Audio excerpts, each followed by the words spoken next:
Shalom e bem-vindos de volta ao Israel com a Aline. Nós estamos na Cidade Velha de Jerusalém e o assunto de hoje é cada uma das 12 tribos de Israel. Nós vamos falar das suas origens, dos seus nomes, mas principalmente dos seus símbolos. Então, se vocês estão preparados, vamos começar. Vamos começar com a história da família que mudou a história da humanidade? A família de Abraão. Eu vou colocar a genealogia deles também aqui do lado da tela para vocês irem acompanhando. Então, o primeiro patriarca vai ser Abraão, depois o filho dele Isaque e o neto Jacó. E hoje a gente vai se focar na genealogia e na família de Jacó. Ele vai ter 4 mulheres, 2 esposas que são Raquel e Leia e 2 concubinas que são Bilá e Zilpá. E no total ele vai ter 13 filhos, ou melhor dizendo, 12 filhos e uma filha também. E desses 12 filhos vão surgir as 12 tribos de Israel. E agora vamos passar por cada uma dessas tribos, começando pelo primogênito, Reuven. Aqui em cima a gente vê um círculo com os símbolos das 12 tribos de Israel. E no meio a menorá, que era o candelabro do Templo de Jerusalém e o símbolo mais importante de todo o povo de Israel. Mais importante, inclusive, que a estrela de Davi. Mas se a gente começar com a tribo que está bem no meio e em cima, é a tribo de Reuven. E o símbolo que parece um sol, mas na realidade não é. Aqueles símbolos são mandrágoras, que é uma fruta, como está escrito em Gênesis 30:14. Quando está escrito que Reuven colhe mandrágoras, essa fruta para sua mãe, Leia. E a propósito, o nome da tribo Reuven é Reuben, que é a junção de 2 palavras que quer dizer olhem o filho, já que ele é o primogênito de Leia. E agora, outro filho de Leia é Judá, ou em hebraico, Yehudá. E significa louvor ou louvar. Da tribo de Judá vêm alguns dos maiores reis do povo de Israel, como o rei Davi. E por isso, às vezes, a tribo é representada com símbolos como uma coroa ou como a harpa do rei Davi. Mas o símbolo mais importante na realidade é o leão de Judá, que é o que a gente vê também representado aqui. E também, como a gente vê aqui embaixo, com esses 2 leões. Mas o que a tribo de Judá tem a ver com o leão? É parte da bênção que eles recebem em Gênesis 49:9, quando ele vai ser abençoado como um gur aryeh, como um filhote de leão. E por isso o símbolo da tribo se transforma no leão e, por consequência, toda a cidade de Jerusalém também vai usar o símbolo do leão, já que Jerusalém estava dentro do território da tribo de Judá. Então, vamos agora juntos ver a bandeira de Jerusalém. E aqui, lado a lado, a bandeira de Jerusalém com a bandeira de Israel. A bandeira de Jerusalém tem no meio o leão de Judá e em cima escrito Jerusalém em hebraico, que se pronuncia Yerushalayim. E essa área, até os dias de hoje, leva o nome da tribo de Judá.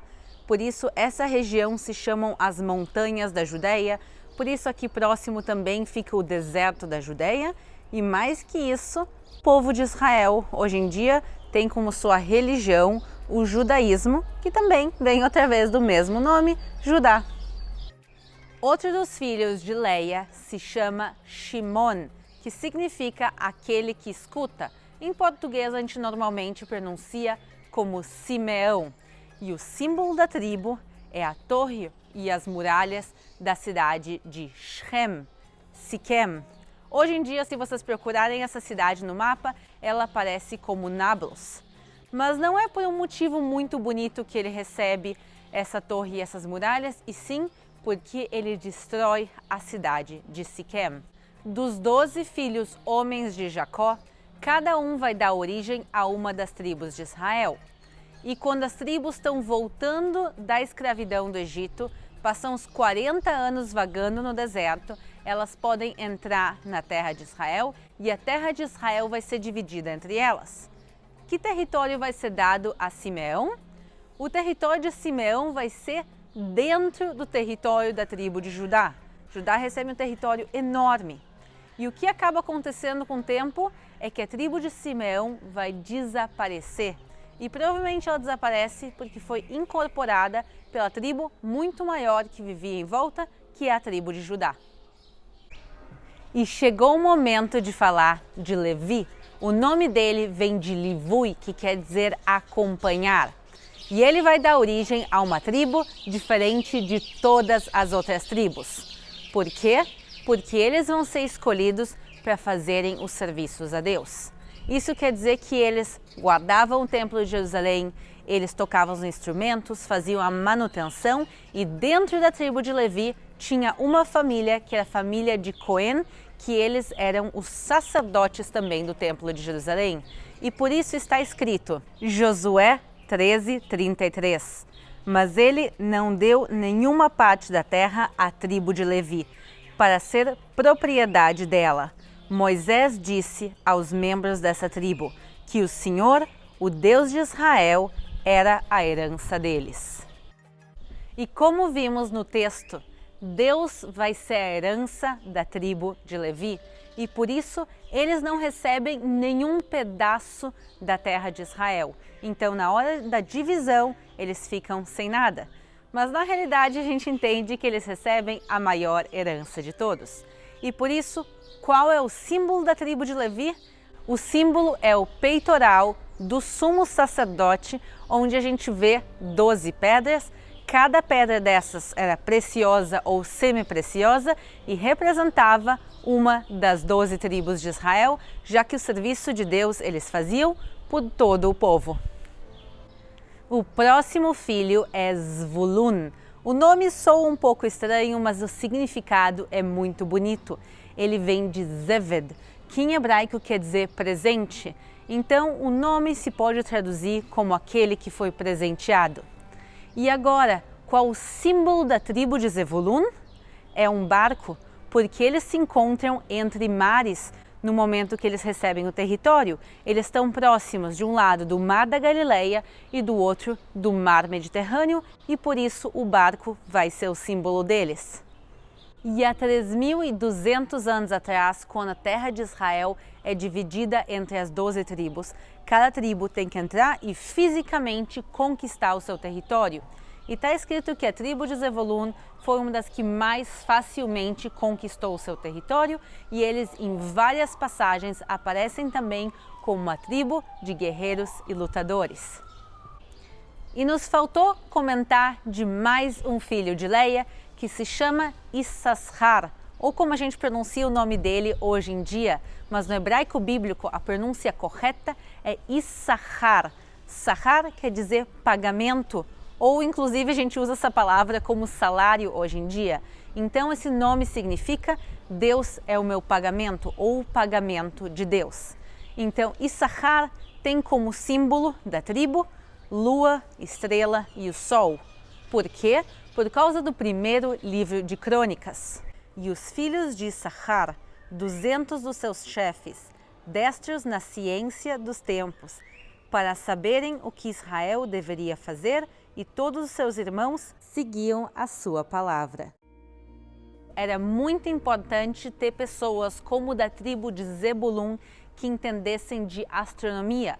Isso quer dizer, entendessem do sol, da lua e das estrelas, para que se pudesse dessa maneira contar o tempo. Até os dias de hoje, no mundo judaico, o calendário ele tem meses lunares e as festas bíblicas até os dias de hoje seguem os meses lunares. E por isso, todo o povo de Israel dependia da contagem do tempo feito por esses especialistas da tribo de Zebulun. Agora chegou o momento de falar dos filhos de Raquel. Ela vai ter 2 filhos, mas dela na realidade vão sair mais que 2 tribos. A gente já vai explicar como isso acontece. Mas vamos começar com o primeiro filho dela, que se chama Yosef. Em português a gente fala José. Yosef vem de Leosif e o símbolo dessa tribo são feixes de trigo. tanto por causa das visões que José teve, como também o trigo do Egito, já que esse é o mesmo José do Egito. Mas o que acontece é que a tribo de José vai se dividir em duas, vai se dividir entre os dois filhos dele, entre Menassé e Efraim. Então, na realidade, a gente tem aqui uma tribo que se divide em duas. Agora, então, como a gente continua com o número 12? Porque na hora da divisão da terra de Israel entre as 12 tribos, duas tribos, na realidade, não vão receber territórios. Primeiro, José, porque, entre aspas, eles deixam de existir porque se dividem em duas, e também, como a gente viu antes, a tribo de Levi não recebe nenhum território e por isso a gente mantém o número 12. E agora, o outro filho de Raquel se chama Benjamim. E ele é o caçula de todos os irmãos. Benjamim, ou em hebraico, Biniamim, quer dizer o filho da destra. E o símbolo da tribo é um lobo, por causa da bênção dele de Gênesis 49, 27. E na divisão das terras, ele recebe a cidade de Jerusalém, a cidade mais importante de todas, apesar do território ser muito pequeno.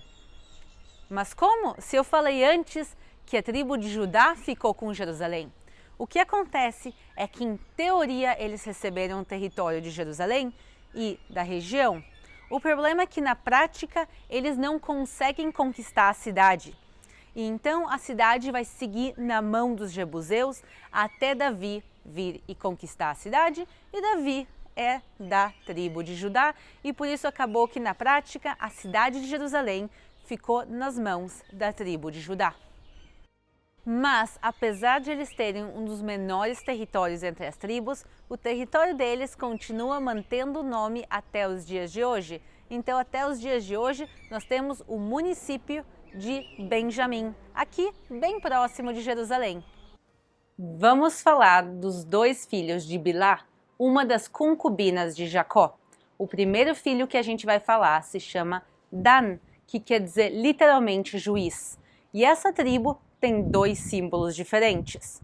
Um que é mais bonito, que é uma balança que representa a justiça, também por causa do próprio nome dele, Dan, que significa juiz, mas também por causa dos versículos de Gênesis 49 e agora 16 e 17.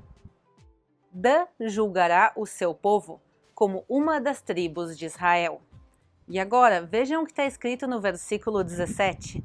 Dan será serpente junto ao caminho, uma víbora junto à vereda, que morde os calcanhares do cavalo e faz cair o seu cavaleiro por detrás. E justamente por causa do versículo 17, a tribo de Dan tem como outro símbolo a serpente. Agora, vamos falar do território da tribo de Dan. Na divisão das terras de Israel, eles ficam com a zona que hoje em dia seria a Grande Tel Aviv. Mas, na prática, eles jamais conseguem conquistar aquele território, porque quem estava lá naquela época eram os filisteus, e a gente conhece o poderio militar deles em tantas e tantas histórias bíblicas. Então, o que acontece é que eles vão ter que encontrar outro lugar para se assentar, e esse território vai ser no extremo norte de Israel, hoje em dia fronteira com o Líbano. Apesar disso, se vocês perguntarem para qualquer israelense aqui onde fica Gush Dan, onde fica a zona de Dan, até os dias de hoje eles vão apontar para a Grande Tel Aviv. Apesar de na prática eles nunca terem se assentado lá, o território mantém o nome até os dias de hoje. E o outro filho de Bilhá se chama Naftali, que quer dizer a minha luta ou as minhas dificuldades. E o símbolo dessa tribo é uma gazela, por causa do que está escrito em Gênesis 49, 21. Naftali é uma gazela solta, ele dá palavras formosas. E na divisão das terras, a tribo de Naftali recebeu o território que fica próximo ao Mar da Galileia, no norte de Israel, e isso inclui a região de Genezaré. E essa região era extremamente importante porque nela passavam algumas das rotas comerciais mais importantes daquela época, Por exemplo, de lá passavam as rotas que iam para Damasco, para Tiro e Sidom. E por isso essa tribo tinha muita fartura em tudo, e isso inclui também economicamente. Também como a gente pode ver pela bênção dada por Moisés a essa tribo no livro de Deuteronômio. E Naftali disse: farta-te, ó Naftali, da benevolência e enche-te da bênção do Senhor, que possui o ocidente e o sul. E a última das mulheres de Jacó se chama Zilpá, e ela também vai ter 2 filhos. Um deles se chama Gad, que quer dizer literalmente sorte. E quando eles dividem a terra de Israel, eles recebem o terreno que se chama depois a Peraia, que é o outro lado do Rio Jordão, hoje em dia a Jordânia.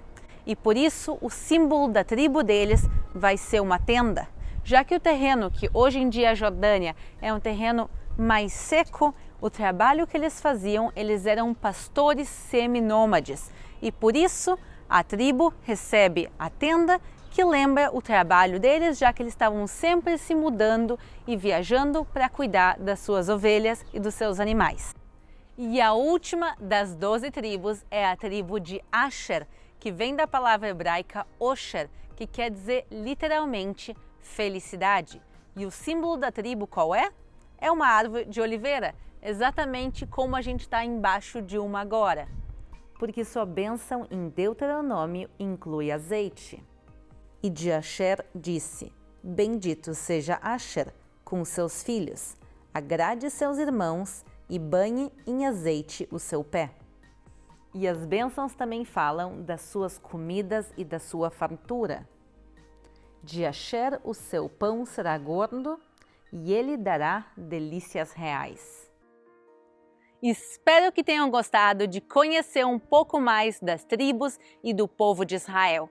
Para aqueles que têm interesse de aprender hebraico, tanto moderno como bíblico, eu vou deixar links aqui na descrição do vídeo. E daqui, da Torre de Davi, em Jerusalém, eu quero me despedir de vocês e convidar vocês também a se inscrever no canal para mais vídeos aqui da Terra de Israel.